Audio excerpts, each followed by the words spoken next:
morning, good afternoon, wherever you happen to be listening from. Happy Friday. We've made it through another week, which means that it's also time for another amazing She Rocks. This month, we've been covering a lot of really important topics for women in general. This is Women's History Month. It has been an unprecedented year for us all and for women especially. So we have been very honored and very privileged to have been coming to all of you with content and advice that I think would be super helpful in your journeys as professional women. So thank you all for being here. I hope you all had the chance to catch our summit yesterday, our Power Move Summit. It was a phenomenal event. We had over 100 women in attendance, a great lineup of speakers and panelists. And at the end of the day, we celebrated with a Shop the Sisterhood, where we featured women-owned businesses and supported them. And they were all handmade objects or books written by our amazing members. If you're not familiar with me or our organization, my name is Amy Vaughn, and I am the CEO of this amazing organization called Together Digital. We are a national organization of women who support women in digital and digital adjacent fields. We cover all themes and topics down to specifics like UX, SEO, design, content, strategy, but we also talk about the things that matter in our lives, and that is connection, meaning, purpose, allyship, diversity, equity, and inclusion, work-life balance. And if you're struggling or you need any of that kind of support, I promise you our community is a place where you can find that in abundance. So I encourage you to please check us out. Visit the website, www.togetherindigital.com, to learn more about us. You can message me privately. I will connect with you, connect with me on LinkedIn. That's what I'm here to do. My job and my purpose in life is to help all of you connect and find success with one another. So with that, we are streaming live on Facebook, LinkedIn, and YouTube. I'm very excited to be able to do that. Thanks, technology, on all these 3 different platforms. As you're posting comments, we can see them. So please be engaging. This isn't meant to be passive content. The beauty of our organization is it's more than networking. It's developing meaningful relationships and connections, even while virtual. So share comments, share what you're feeling, ask questions. We want you to not just feel like you're being talked at. We want to be having a conversation with you. So I greatly encourage you to drop into the chat and let us know what city, what state, what country are you listening from. We love knowing where everyone's coming from. All right. Next, I'm really excited about today's guest. Like I said, we've been covering a lot of topics specific to women in general, and we all desire, there's not a person on earth that isn't looking for 2 things, happiness and success. But these 2 things are actually influenced not by the outer world, but our relationship with ourselves. And it turns out how we speak to ourselves makes a huge difference in how that's perceived. A kind of a supportive inner voice, an inner ally, you could call it, is correlated with resilience, well-being, productivity, innovation, and better relationships outside of yourself. So today in the session, we want to work together to explore how to nurture the kind and supportive inner voice that will come with tips and techniques for you to create your own custom inner language. Language is such an important aspect of making changes, right? Giving it a word, and incorporate that into your life so that you can reap the benefits. CYNTHIA is going to be our guest today. Joining us, CYNTHIA is a PhD who has, is a researcher and international speaker, coach, founder of InnerAlly, and the kind of company that builds evidence-based tools to help build resilience and well-being by helping make people create kind and compassionate inner voices. You can join her and others practicing on her Facebook page. We'll be sharing links so that you all can connect with CYNTHIA. I highly encourage you to do it. CYNTHIA, if you don't mind, when I was talking to people about this and having you as a guest, I was like, CYNTHIA is kind of like a warm hug. So if any of you all needed a good warm hug today through a platform digitally, like this is the place to be. So thank you for joining us today. Oh, I'm delighted to be here, Amy. Thank you for the delightful introduction. Of course. So you've got some things to share, some tools and tactics, but before we kind of even deep dive into that, because I think even as we were prepping for this call, it's so easy to just nerd out over all of these very important topics and themes of our inner critic and our inner ally and developing that inner ally. But first, I want to have our listeners get an understanding of who you are and how you came into this work. And obviously you can share, we're always a very open and vulnerable group. So whatever you feel comfortable sharing with on your journey from a personal to professional perspective, we'd love to know how you got here. Thank you so much for asking. My journey has been very winding. I was trained as a researcher, and I got interested in using technology to help people learn and change their behavior probably in about 98, pretty early on. And I spent about 9 years at the University of Texas, the Health Science Center in Houston, developing kind of emerging technologies to help people with health behaviors and learning. And I was really into neuroscience and how the brain works. And then I had a life crisis.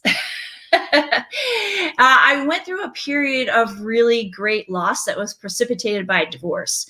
And I did not really have coping mechanisms to be able to deal with it. And I started really not wanting to really be in my life. And I started using alcohol in a really unhealthy way to kind of blot out my reality. And eventually it became a problem that affected my life and my work. And so I put myself into rehab, which you don't really hear that a whole lot often, but like I was very upset that this was taking over my life and I wasn't able to do what I wanted to do with my life. And so I did an outpatient program, and I learned all about like how not to drink and how to set your life up, the logistics of not being a drinker. And but it didn't address my core issue, which was shame. You know, I was just so ashamed of this period of my life and what had happened and who I was, that the pain just existed so much for me. And so I really wasn't able to keep up sobriety. But then I had this crazy aha moment, and it's like the nerdiest one ever. I was sitting on my couch reading about some research by Dr. Kristen Neff, who is the premier researcher of self-compassion. And it was like, oh,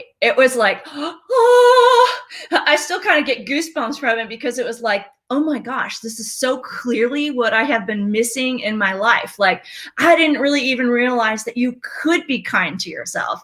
And so as I read the list of some of the benefits like that you just mentioned, I was like, that's all the things I want in my life, right? And in fact, there are a lot of things with having low self-compassion that are correlated, which as depression, anxiety, stress. And then some of my research actually has shown that it is in fact correlated. Low self-compassion is correlated with a higher risk for addiction. And so it wasn't just me. And so I really got excited and wanted to kind of bring this to more people. But I kind of had a second aha incident. I started learning how to do this. I took Kristen's courses. She has an 8-week course that teaches you how to do this.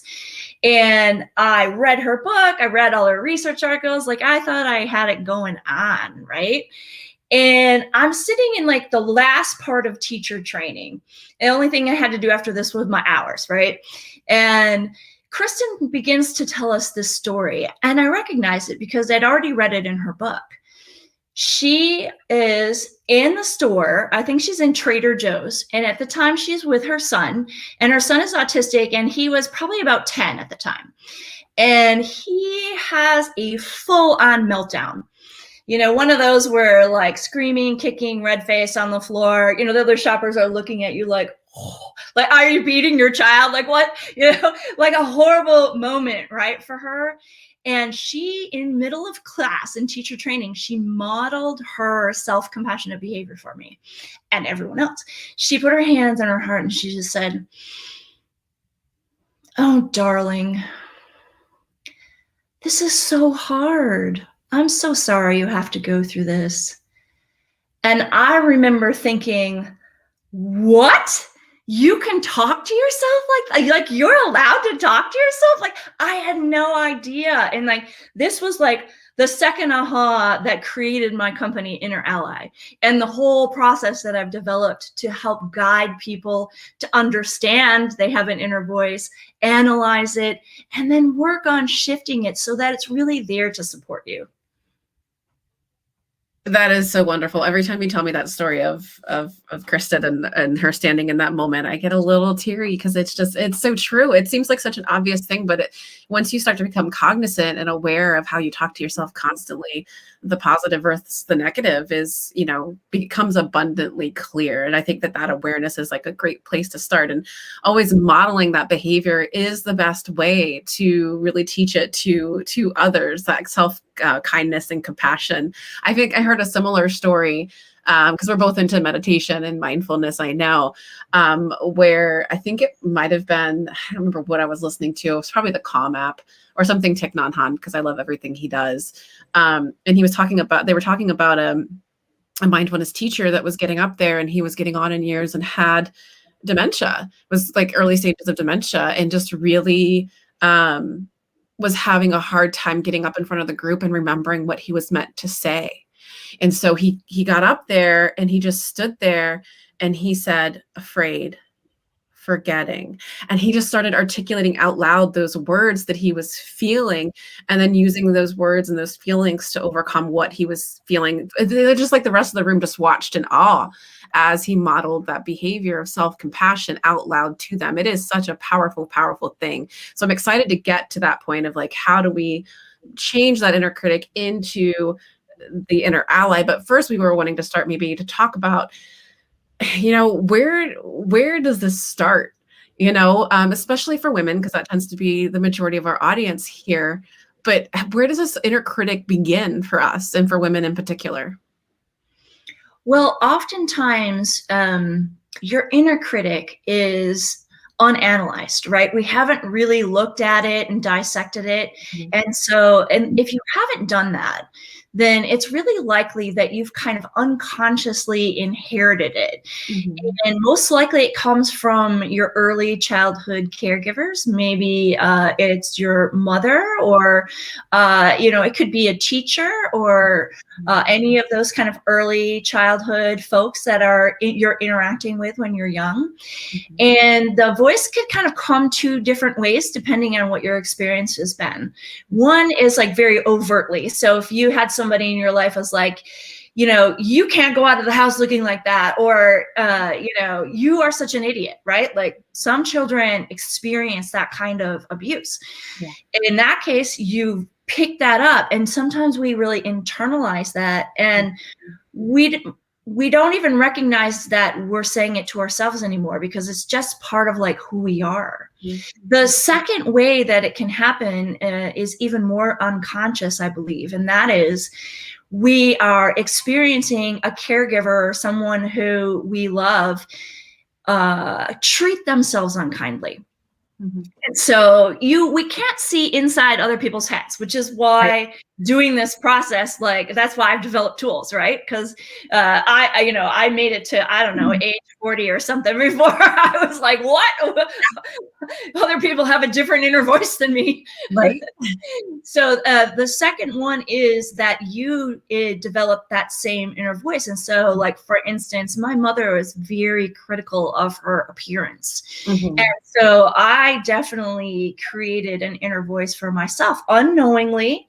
Yeah. That sounds just like my mother being hard on herself. And this is very likely intergenerational, especially for women, because women in our culture, there's a lot of things about how we are to be and how we are to act that are not really healthy for us. And so being able to kind of analyze and think about maybe where some of these came from. And I say sometimes we can even put a name on, like, oh, I recognize that voice. That's so-and-so, right?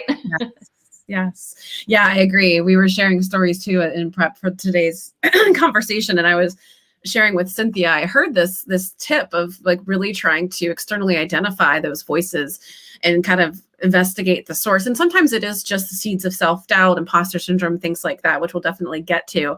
And it was funny because I was listening to a podcast on the topic and I felt really inspired by it. I have a 7-year-old daughter who very much is already exuding, you know, a lack of self-confidence. She's exposed to so much more than I was at 7. It's just like all of these opinions are being formed, you know, years earlier than what I was really, you know, having to be faced with. And so, you know, when I heard her starting to, you know, out loud express her doubt in herself, I said, well, you know, that voice isn't your voice. Those are other voices. And I said, if you want, you can give that voice a name. You call it whatever you want. Just recognize that it's not your true voice. Like your true voice believes in you and understands you and knows what you're capable of. And she was like, okay, cool. I'm going to name it. Of course, she's like 6, 7 years old. Farty McFarterson was the name. And then I get a call from like the school counselor. They're like, so your daughter is talking about hearing different voices in her head and something about a man named Farty McFarterson. I was like, oh no. I was like, maybe this was too advanced for her. But I do think it is a good technique and a good strategy for, you know, really identifying those source of those thoughts, of those feelings, and understanding where they are truly your own voice and that of maybe your mom, a teacher, like you said, or Farty McFarterson. But what are some other important things to acknowledge about this inner critic? You know, I think that it's important to kind of delineate because so her counselor was thinking about maybe her having auditory hallucinations, right? Right. And that is a real thing people have, right? It can come with things like schizophrenia or even like bipolar disorder sometimes. Mm-hmm. But that is different than the inner voice. And there, you know, there's kind of a little bit of a scale, like here are the thoughts that I'm in control of on the inside, and then here are the thoughts that are intrusive, right? That come without your, And so there's a lot of different, you know, in the middle thoughts, but primarily when I work with people, because I encourage them to work with their inner critic, work with their existing inner voices. Mm-hmm. And sometimes I say, let's dance with that, or let's play with your inner voice. Because oftentimes some of our thoughts can have a little more of that intrusion feel to them, right? Like, you know, it feels like it happens to us. And in that case, it's really unnecessary to have to like squash it or get rid of it. But what we want to do is just work with it. That's funny. I remember hearing that in the conversation again recently. I have so many great conversations. It's one of the perks of the job, but we were talking about like tension. Those kinds of tensions aren't the kinds of tensions that you want to play tug of war with. Those are the things that you want to get in and waltz with. I think that's a really good analogy for, I think it's suitable for this example as well that you just gave. So now that we talked a little bit about like the source of that inner critic and starting to understanding how early it can develop. So again, don't feel bad if you're nowhere near having that inner critic turned into an inner ally. I mean, you're undoing years and years of a learned kind of thought pattern and behavior. But when our inner critic shows up, what does that look like? In case some folks here aren't really externally, what does that look like?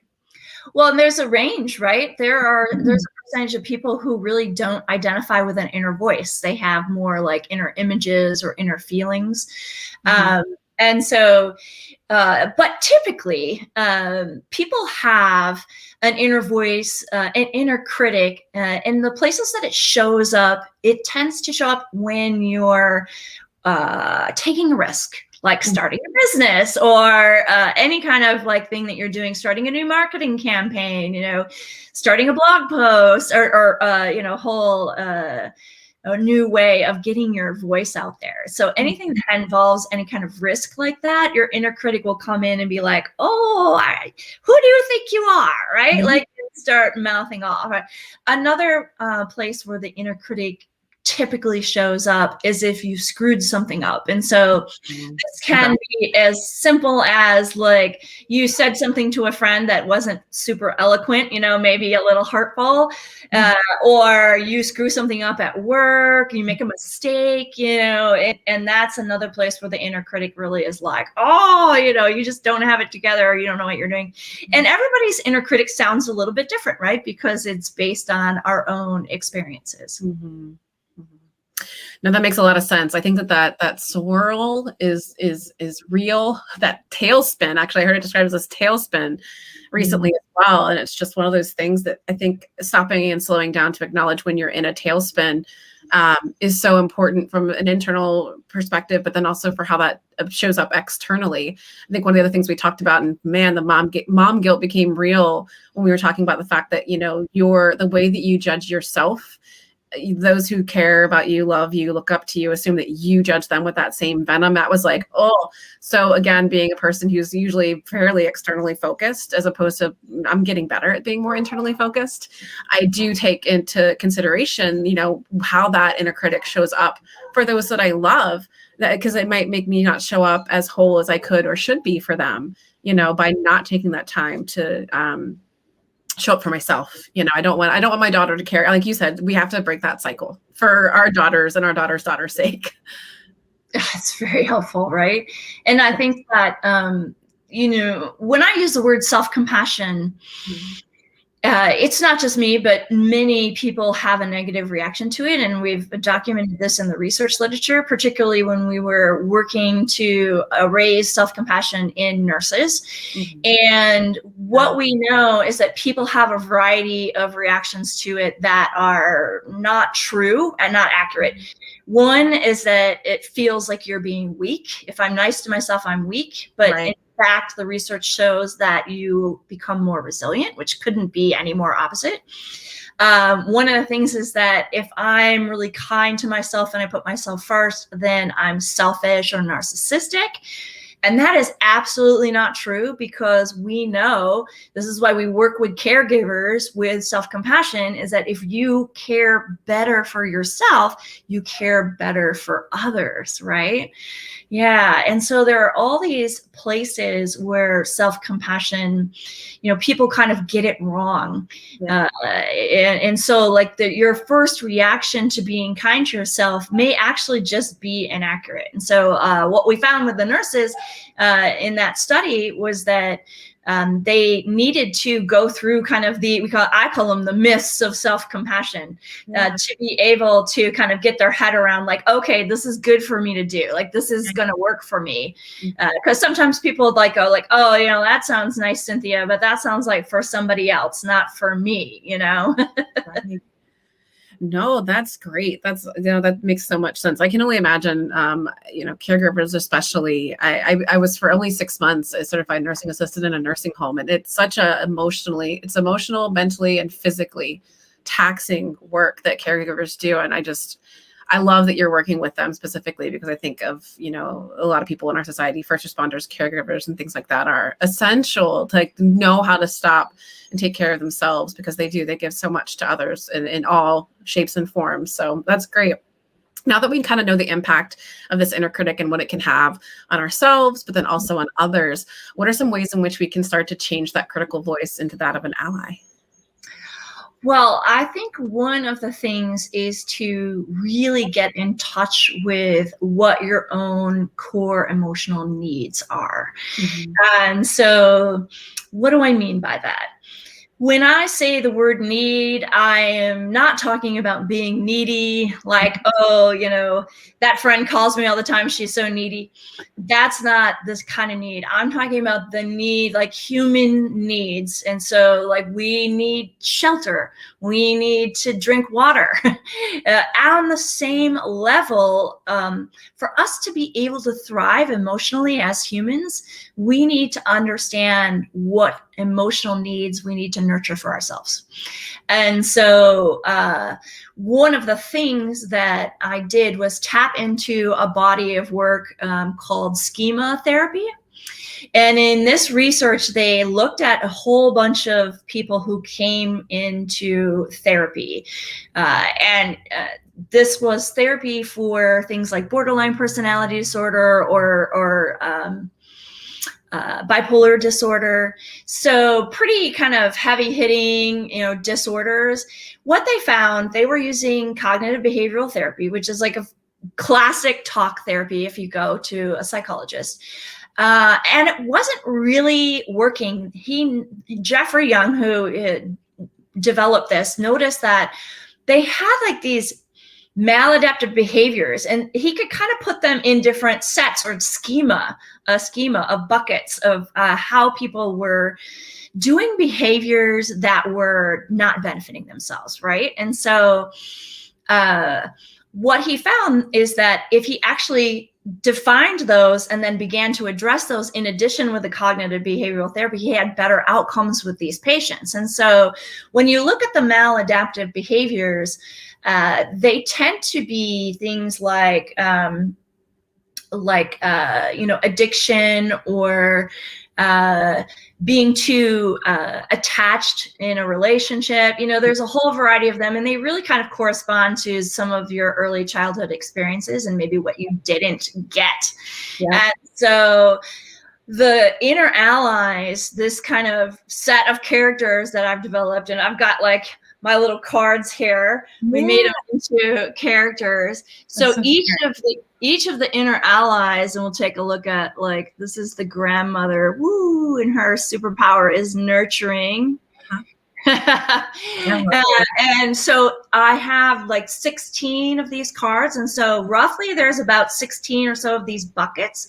And so like these are the things, the emotional superpowers that need to be nurtured to help these maladaptive behaviors. And so that's a lot of psychology I just gave you, but what I want you to know is, like, these characters that I developed, why they're a little fanciful and, kind of look like archetypes and that kind of thing, they're actually based on some really solid research about what you need emotionally. Yeah. And so depending on what body of research you look at, there's like 16 to 18 of these emotional needs. And that means everyone on the planet has these, right? And so based on our experiences, we probably will resonate with maybe 3 or 4 of them really well, right? Those are the ones that if we actually work on those, then we begin to feel nurtured and we begin to really thrive. And so I actually have a quiz on my website, which is like the Who is Your Inner Ally quiz, which sounds very approachable, but it literally is some questions about, like, what are your maladaptive behaviors? and to get at, like, what is your number one ally? And, like I said, you probably have 3 or 4 or even 5 that would work really well for you. And so depending on kind of how you're feeling at the time, you could take the quiz more than once and kind of build a team for yourself of allies. Oh, I love that. Well, and it creates something that's a little bit easy to identify and tangible, because you can kind of draw from those archetypes and what so that's such a great kind of quick toolkit. We're all busy. We're getting so many messages thrown at us all day long. It's hard to kind of stick to those things. So I'm really intrigued by it. I'm sure everybody else listening is too. So I've linked or sent out the links in the chat to all of Cynthia's different pages that you can follow, including her website. So yeah, I encourage you all. I'm going to take that quiz and figure it out. I think that's great. It's really insightful. And so what we did was we used this character idea as a way to help you to speak to yourself, because what I noticed when I actually tried to implement this for myself, so like, okay, I had that aha moment, like, I need to start speaking more like Kristen to myself and less like Cynthia, which sounds like, you're such an idiot. I can't believe you screwed that up, right? And so when I tried to do this for myself, it actually felt embarrassing, which is super weird because it's all happening inside my head. Nobody else is nobody's watching, right? But it felt embarrassing and it felt awkward and it felt wrong. And so that's another reason why we use the characters, is because the characters just help you to, like, if you can't speak to yourself in that way. So if you can't say things like, I am worthy. If you say that and your inner critic is like, ha ha ha, no, you're not. Maybe you could actually turn to the cheerleader, and her superpower is worthiness. And each of the characters kind of comes with some stock language that you can look at and begin to modify for yourself. And so when you're building phrases, building this new lexicon for yourself, there is like a few tips and tricks that I would love to kind of go through. So the first one is that you need to kind of pick like a core emotional need. So you can do this by taking the quiz. There's a variety of ways I do it. I do it in my coaching. I also do it with people through a class that I teach. And you can do it in a meditation, actually, where you stop and you really kind of consider what you really need. You can do it kind of in response to the inner critic. So like, here's what the inner critic is saying. Okay, what's the opposite of that? Like, what is the inner critic really saying that I'm needing, but it's doing it like in a terrible way, right? Like, what if we could turn that around? And so there's all these different ways to get at what your core emotional needs are. And then those will drive the different inner language, the different phrases that you can make for yourself. And so when you make a phrase, if you're feeling like pretty strong about the whole thing, like the worthiness. So if I am having a great day and I say like, I am worthy of great things, and my inner critic is quiet, and I feel empowered in my body from that statement, like, ooh, high five, that's a win. You get to keep that phrase, right? So if I am having a day where things are maybe not going my way, and I say, I am worthy of great things in my life and in my business, and the inner critic goes like, well, you just screwed up that contract. I don't know if you're blah, blah, blah. Then one of the things you can do is you can start to soften that inner language to be able to silence or just mute the inner critic just a little bit. And it could sound like, may I come into my worthiness, or may I fully express my worth, may I fully feel my worthiness, right? Or I have permission to feel worthy. Right? I am able to feel worthy. There's a variety of ways that you can modify the language for yourself. And then there's like the final way, which is the using the third party. So using the cheerleader and picturing her saying to me like, you are worthy. You're worthy, girl. You go get it. Yeah. That's great. Because I think like affirmations are becoming more and more prevalent, but I think what you call out there is interesting sometimes, because when you're dealing with affirmations and your own inner critic, sometimes that can almost feel like a challenge. There's like a conflict in your mind. So I love your tweaking of the may I, and allowing for that. I think that's been one thing too that I've really appreciated about more mindful practices and meditation, is allowing for those feelings, giving them a space, but not letting them take over everything. So kind of more an embracing of that discomfort, or that, and I'm really thinking about where is this coming from? Why is this the case? What am I really afraid of? As opposed to just letting it be that nagging voice that then takes that affirmation and just throws it out the door. You know, and I think that is my response. Is sometimes when I hear affirmations, you know, on a really cute Instagram placard, right? Yeah. I'm just like, whatever, you know, I'm just not feeling it at all. Yeah. In fact, there was a research article published, I think in 2008, that looked at how people responded to affirmations. And there was like a big chunk of people who did not respond positively to them. Yeah. And so that's why I'm actually working on a little article that I'm writing on this topic specifically, because one of the things that I want to avoid for people, and this, I was guilty of this, is like, okay, we're going to improve our life. And then you're like, witchy, I'm going to whip myself into shape, right? And I'm going to beat myself up with this self-help, right? No, that's not a compassionate, you know, like that's not self-compassionate. And so, right. It fits with our culture, right? Where that says like, you know, sleep when you're dead, keep grinding, you know. And so we think with our self-care, like, well, maybe I just need to start crushing my self-care more, you know. But it turns out that this striving actually gets in the way of the practice of self-compassion. And so that's a lesson that I really had to learn for myself. And so I'm very sensitive to when I work with people, helping them to really get the phrases that work for them. Like, how does it feel in your body? How does your inner critic respond to it? And then let's just keep tweaking until we get it. And, you know, The cards that I use have a little line spot on the back of them, and that is because I want people to be writing down their customized phrases for themselves. Right. And then the cards are great too because you can put them around the house, right in your wallet. They fit right in. Stick them on the bathroom mirror, stick them in the dashboard of your car, because the practice is really where it's at. Yes, you can use a phrase for when you're suffering and you need some comfort. Right. But in effect, I use an analogy called, I call it emotional fitness, kind of like physical fitness, right? Yeah. So like we don't show up at the gym and lift weight once and be like, I'm ripped, right? Like it's actually this process of going to the gym. And sometimes you go to the gym and you're just like, I had a great day at the gym. Like I feel great. And some days you go to the gym and you're just like, oh, right. But it's not about that one moment of practice. It's about, and I think you said this earlier, I think it's about retraining your brain. Like you had built these grooves since childhood of how you're speaking to yourselves, right?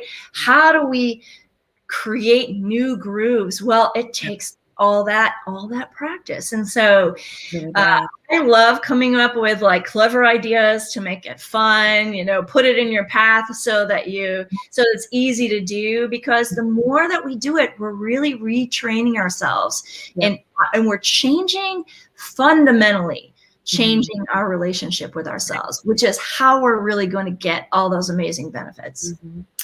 I so much agree. I wholeheartedly agree. I think one of the other things you touched on there that I've seen more discussion about is that almost they call it toxic positivity, which seems like an oxymoron, but it is real.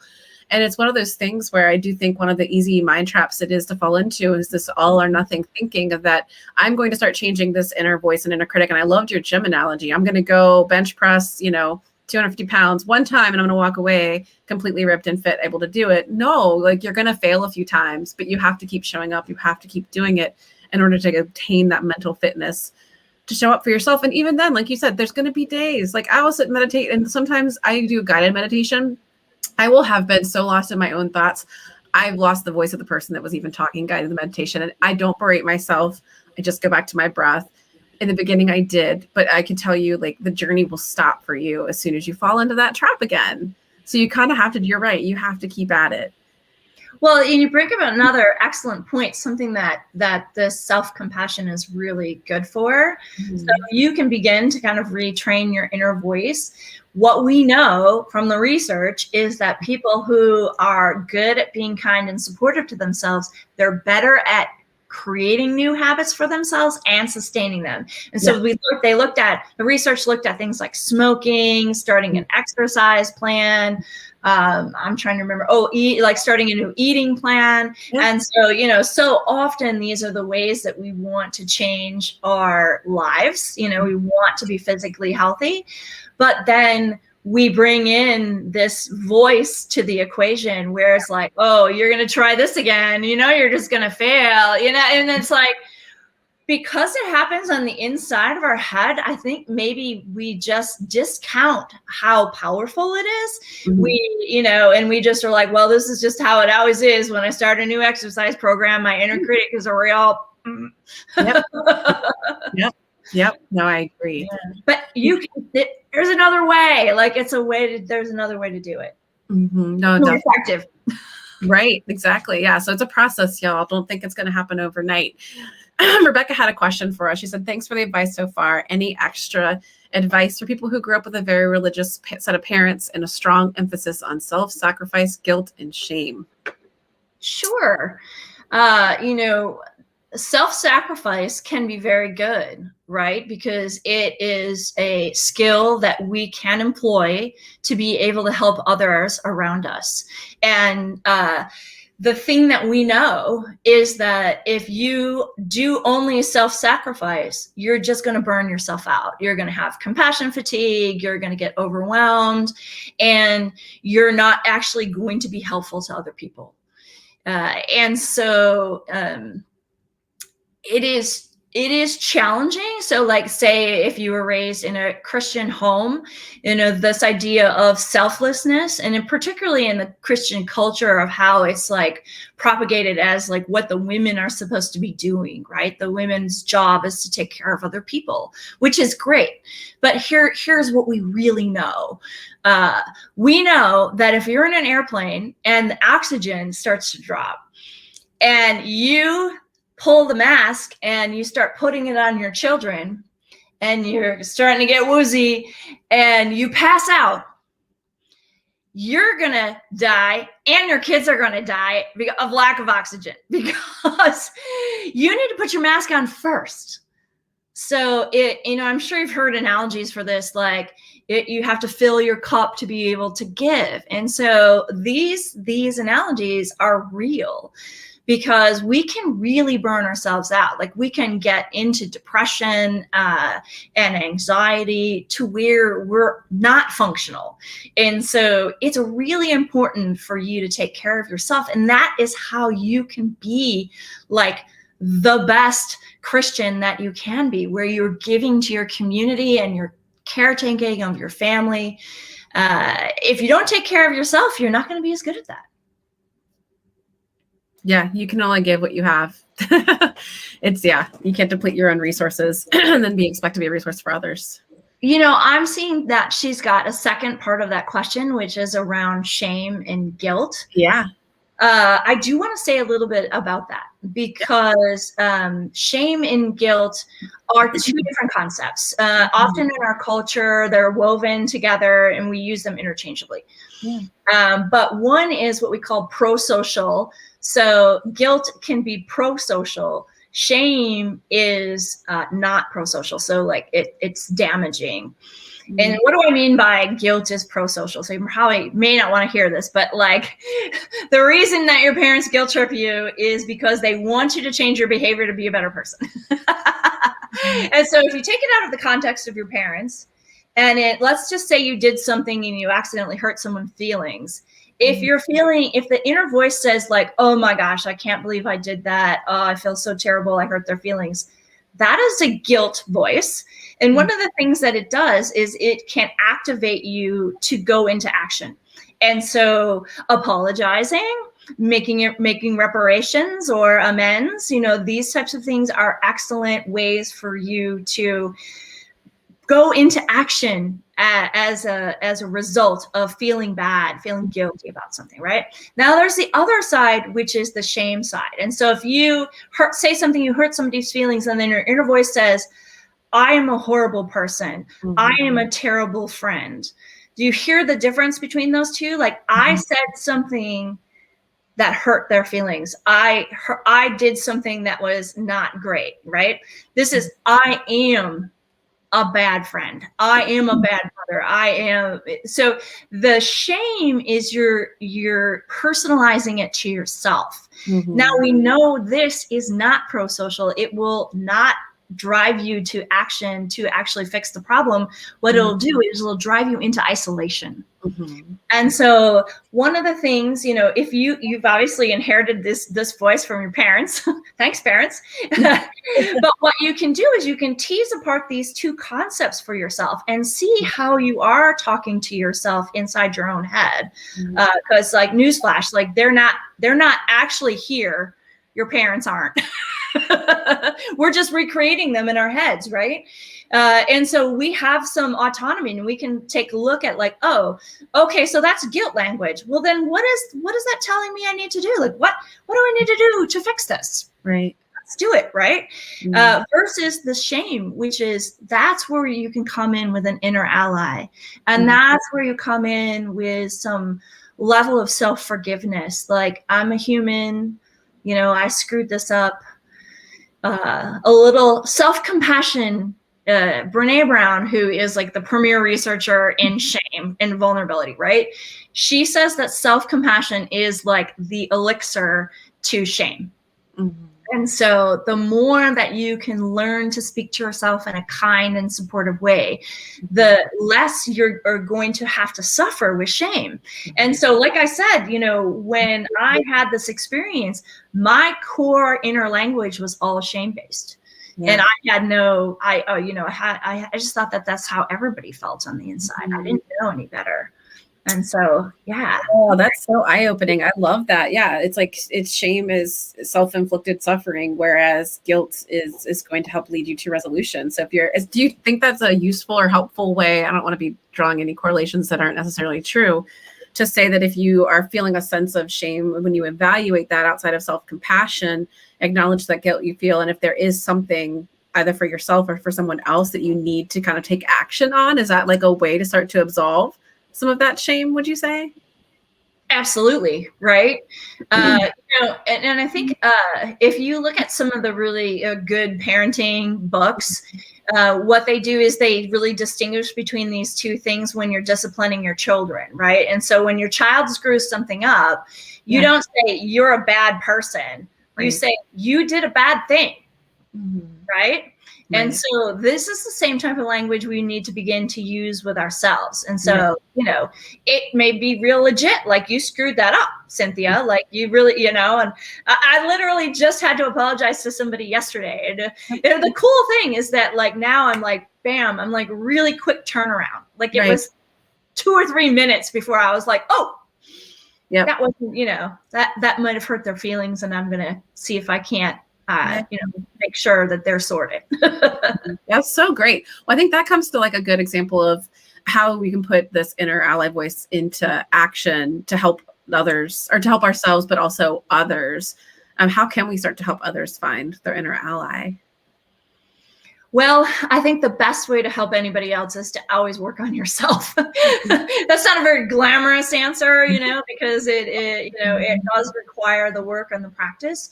But what starts to happen when you're practicing self-compassion, one of the things that happens when I first started was that you begin to notice other people's language and you become like hypersensitive to when people are like self-deprecating or using language against themselves. And and it's sometimes it's really hard not to just stop people and be like, whoa, whoa, whoa.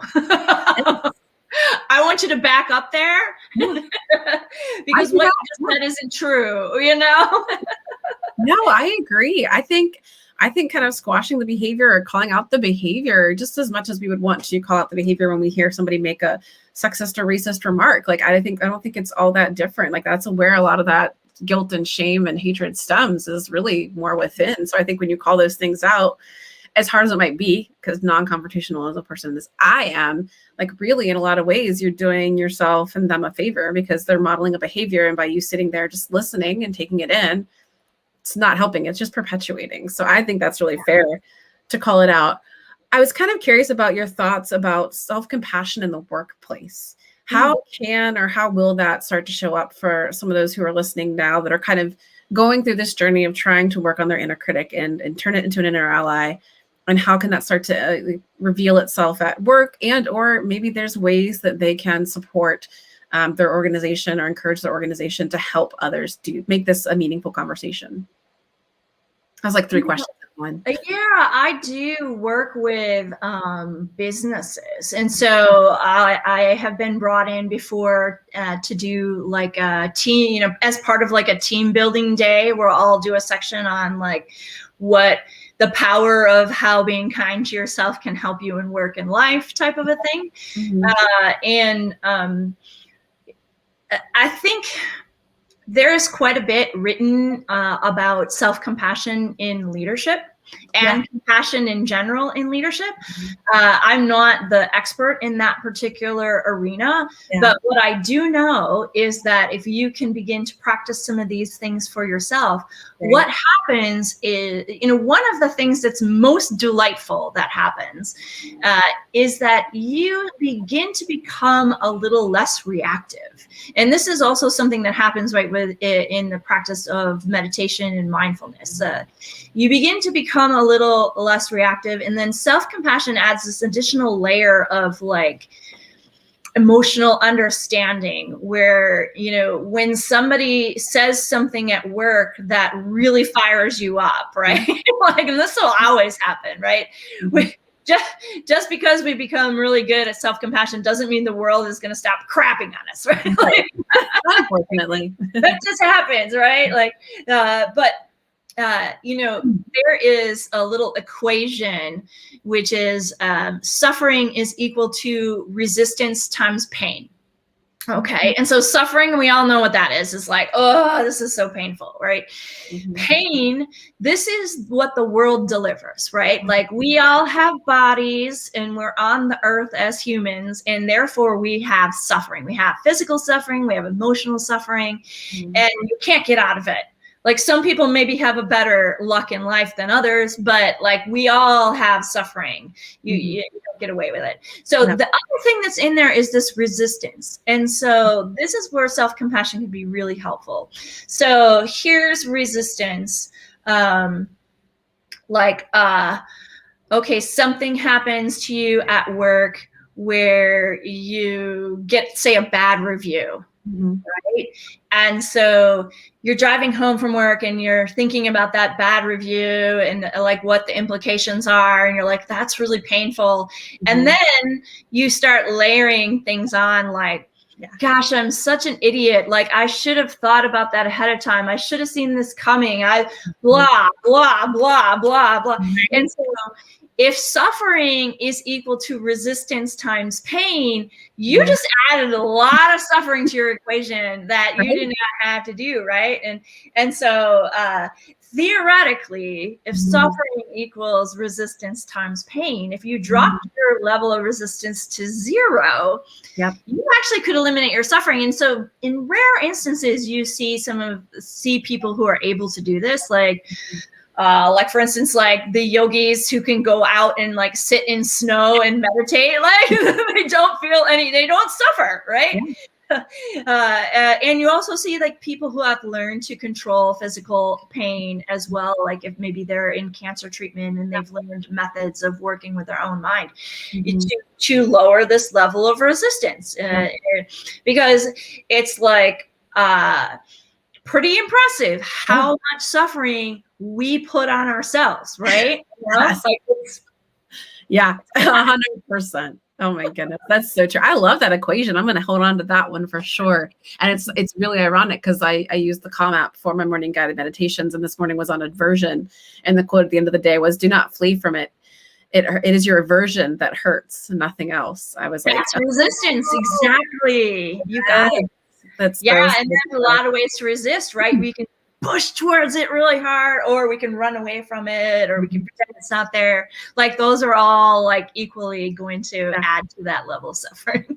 And I think that's such great advice too, because when everything feels so out of control, especially when you're dealing with like a work environment where it's like a toxic work environment, or you're dealing with harsh feedback or something like that, like you said, those things are never going to stop happening, and we can't control that. What we can control is how we're able to respond and react to that. I think everything we've talked about today is just like a really great starting point to help people start to understand that that is something they can control, is how they respond and react to that. And self-compassion is a big, big, big part of it. So this has been delightful. I've loved learning so much from you in the few times that we've spoken. I want to make sure we've got a few minutes left. If anybody else has any other questions, thank you, Rebecca, for asking your question. But if anybody else has any questions, make sure that you feel brave and put it up here, because there's no shame in asking, and you're probably asking something somebody else is probably wanting to ask. And if you feel still shy about asking, we did link all of Cynthia's different outlets in which you can connect with her online in the chat, so you can check those out there. Again, you're just so delightful, and such like a pleasure to just sit around and talk to you and muse with. I've really enjoyed it. Do you have any, as we're waiting for any other last minute questions, do you have any other last bits of advice or wisdom to impart on things maybe we didn't touch upon? Well, I have something to offer your listeners, and that is this. You can have a sneak peek into the Inner Allies with this PDF that I have for you. All you need to do is email me at cynthia@innerally.com. And I'm just going to share my screen here for a moment so that you can see what this looks like. All right. So here you have the innocent, which is one of our archetypes. And the superpower here is acceptance. And so the opposite of the innocent is somebody who's really hard on themselves. They're very perfectionistic. They don't set realistic expectations for themselves. And so in this PDF, it really just walks you through like, who is the innocent? It gives you some kind of stock phrases. Like, I love this one. Like, I give myself permission to make mistakes. Gosh darn it, I get to be human. And then just gives you another summary about like how to actually put this into your life. And so this PDF has each of the 16 inner allies in it.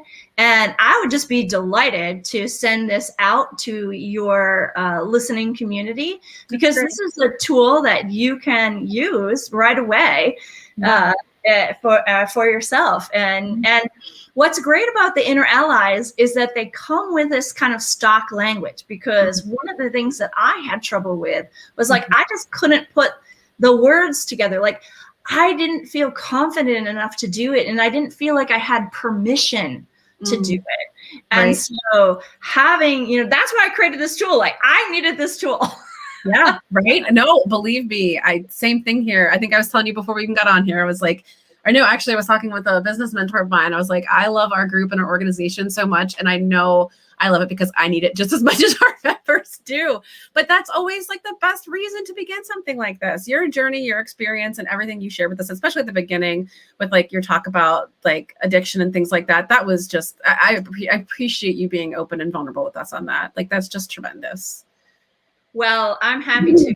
And it was a bit of a journey to kind of get to the point where I just talk about myself like without even flinching. No judgment. Again, you're modeling the behavior. And I think that that's like such an important aspect of imparting that, helping to impart that wisdom and help people begin that journey for themselves. Shame is something that will really ruin your life if you let it have the driver's seat. Right. And it was definitely ruining my life. And so my practice is an inner ally practice that's largely around shame and also around security.